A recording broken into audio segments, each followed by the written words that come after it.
শান্তিতে নোবেল পুরস্কার পেতে চেয়েছিলেন মার্কিন প্রেসিডেন্ট ডোনাল্ড ট্রাম্প, তবে তার সেই ইচ্ছায় গুড়ে বালি। 2025 সালের নোবেল শান্তি পুরস্কার পেয়েছেন ভেনেজুয়েলার বিরোধী দলীয় নেত্রী মারিয়া Corina Machado. The Nobel Peace Prize for 2025 to Maria Corina Machado. ভেনেজুয়েলার মানুষের গণতান্ত্রিক অধিকার প্রতিষ্ঠা এবং স্বৈরশাসন থেকে গণতন্ত্রে শান্তিপূর্ণ উত্তরণের জন্য তার অক্লান্ত পরিশ্রম এবং অদম্য সাহসিকতার স্বীকৃতি হিসেবে তাকে এই সম্মাননা দেওয়া হয়। জীবনের গুরুতর হুমকি থাকা সত্ত্বেও তিনি দেশে থেকে লড়াই চালিয়ে যাওয়ার সিদ্ধান্ত নেন, যা লাখ লাখ মানুষকে অনুপ্রাণিত করেছে।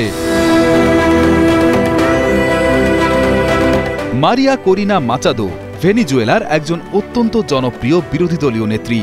দেশটির সাবেক প্রেসিডেন্ট হুগো চ্যাভেজের মৃত্যুর পর যখন নিকোলাস মাদুরো ক্ষমতায় আসেন, তখন থেকেই মাচাদো তার তীব্র বিরোধিতা শুরু করেন। মাদুরোর শাসনকে তিনি কখনোই মেনে নেননি।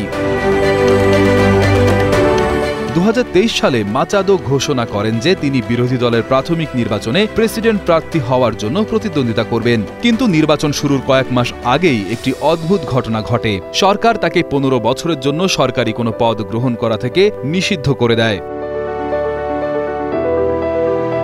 সেই নিষেধাজ্ঞা তার প্রাথমিক নির্বাচনে অংশ নিতে বাধা দিতে পারেনি, কারণ বিরোধী দল সরকারি সহায়তা ছাড়াই নিজেদের উদ্যোগে এই নির্বাচন করেছিল।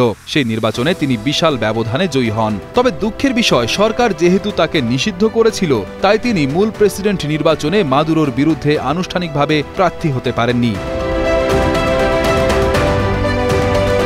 মাচাদো তখন চুপ করে বসে থাকেননি। তিনি অপেক্ষাকৃত কম পরিচিত কূটনীতিক এডমুন্ড গঞ্জালেসকে বিরোধী দলের প্রার্থী হিসেবে সমর্থন দেন। এরপর মাচাদো আর গঞ্জালেস মিলে দেশের নানা প্রান্তে বড় বড় জনসভায় যান। হাজার হাজার মানুষ তাদেরকে দেখতে ভিড় জমায়। তাদের প্রধান বার্তা ছিল দেশ ছেড়ে চলে যাওয়া ভেনেজুয়েলার মানুষজন যেন আবার দেশে ফিরে আসতে পারে।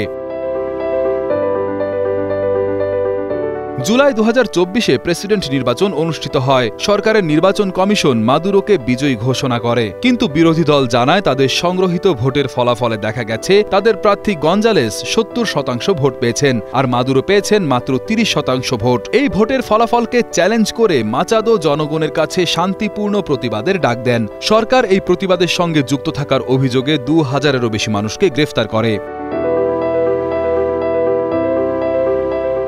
নির্বাচনের পর মাচাদো, গঞ্জালেস এবং বিরোধী দলের বিরুদ্ধে তদন্ত শুরু হয়। গঞ্জালেস এরপর স্পেনে রাজনৈতিক আশ্রয় নিতে চলে যান, কিন্তু মাচাদো ঘোষণা করেন তিনি দেশেই থাকবেন এবং লড়াই চালিয়ে যাবেন।